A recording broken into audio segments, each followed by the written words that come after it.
네, 전 세계 코로나19 누적 확진자는 이미 6천만 명을 넘어섰습니다. 하루 60만 명 가까이 늘어날 정도로 겨울 초입 각 나라 코로나 확산세가 심각합니다. 미국과 일본, 프랑스 연결해서 자세히 들어보죠. 먼저 워싱턴으로 갑니다. 금철영 특파원, 숨지는 사람들 계속 급증하고 있나요? 네, 이달 1일 기준으로 하루 평균 사망자가 800명대였는데 25일이 지난 지금 2,100명대, 2배 반 가까이 늘어났습니다. 하루 사망자가 2,100명대를 넘은 것은 지난 5월 이후 처음입니다. 다만 5월에는 뉴욕과 같은 특정 진원지에서 사망자가 많이 나왔다면 지금은 미 전역에서 늘고 있다는 것이 다른 상황이라고 하겠습니다.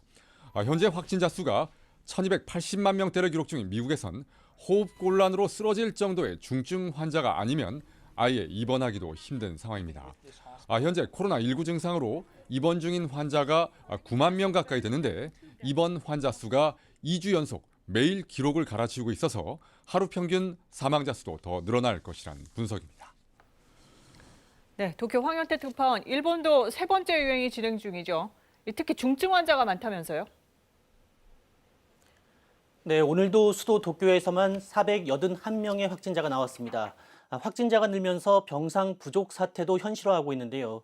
의료계 진단부터 들어보시겠습니다. 医療提供体制が崩壊の危機に直面しています。2週間前には予想できなかった事態です。 우려되는 건 인공호흡기 등에 의존하는 중증 환자 증가세입니다. 오늘까지 410명으로 나흘 연속 최다 기록을 세웠습니다. 일본 의사회 회장은 코로나19 절대 쉽게 보지 마라, 익숙해지면 안 된다면서 긴장을 호소했습니다. 네, 유럽은 두 번째 대유행에 맞닥뜨려서 길게는 한 달 가까이 봉쇄와 방역 조치 동원해 왔는데요. 파리 양민호 특파원, 지금은 좀 안정됐습니까? 네, 감염 상황이 가장 심각했던 프랑스와 영국 등은 일단 2차 대유행의 정점은 지나갔다라는 판단을 하고 있습니다. 하지만 아직 안심하긴 이른 상황인데요. 최근 일주일 새 전 세계 하루 평균 사망자 8,800명의 절반이 여전히 유럽에서 나오고 있고요. 국가별로 차이는 있지만 하루 확진자가 평균 10,000명을 넘나듭니다. 특히 이탈리아는 사흘 연속 하루 2만 명대 확진자가 발생했습니다. 그런데 크리스마스가 얼마 안 남았습니다. 방역 조치 바뀝니까? 네, 지금 고통을 감내해야 크리스마스를 잘 보낼 수 있다. 유럽 각국 정부들이 재봉쇄령 내리고 방역 조치 강화하면서 내세웠던 구호인데요. 이렇게 조여왔던 방역 조치를 크리스마스 전후해서 연말까지 일시적으로 풀어주겠다는 겁니다. 프랑스는 지난 10월 말부터, 영국은 이달 초부터 2차 전면 봉쇄령이 내려졌고 독일은 이달 초부터 부분 봉쇄 조치가 있었는데요.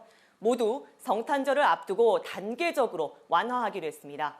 경제적으로 또 국민들 정서상으로도 성탄 대목과 휴가를 막을 수는 없기 때문입니다. À peine 12% du chiffre qu'on fait d'habitude en magasin. Sachant que novembre et décembre, ce sont les mois où on fait plus de 30% de notre chiffre annuel. Donc c'est vrai que c'est très peu. 하지만 본격적인 겨울, 바이러스 전파가 멈추지 않은 상황이고 특히 이동 제한이 완화되면서 유럽 권역 내에서도 코로나19가 확산할 우려가 큰데요. 지난 상반기 때처럼 스키장 등 집단 감염 가능성도 높고요. 3차 대유행을 막기 위해 EU 차원에서 휴가철 공동 방역 지침을 마련해달라, 이런 요청도 나왔습니다. 네, 일본은 중증 환자의 증가세가 심각하다 앞서 들었는데 황현태 특파원, 일본 정부가 여행과 외식을 장려해서 이런 확산세가 안 잡힌다는 지적이 많았는데 여전히 이걸 포기하지 못하는 것 같네요.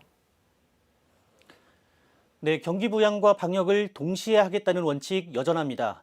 그래서 여행 지원도 감염 상황이 심각한 오사카 등 일부 지역에 한해 그것도 한시적으로 중단했을 뿐인데요.